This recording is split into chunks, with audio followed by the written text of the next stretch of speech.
A can handle massive amounts of data effortlessly but struggles with interpreting subtle nuances like sarcasm or regional dialects.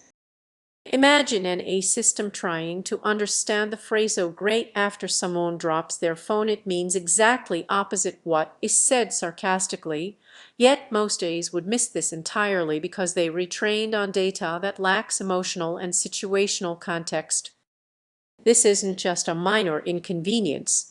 It leads to significant issues like chatbots failing during emotionally charged conversations or machine translation tools misinterpreting idiomatic expressions across cultures. For example, an A might struggle with understanding the difference between "it's raining cats and dogs" meaning heavy rain versus its literal interpretation of animals falling from the sky.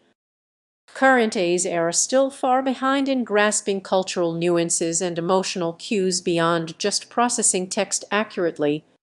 In sensitive applications such as legal or medical consultations where precise interpretation is crucial, relying too heavily on automated tools can be risky without ensuring they understand your unique way of communicating first.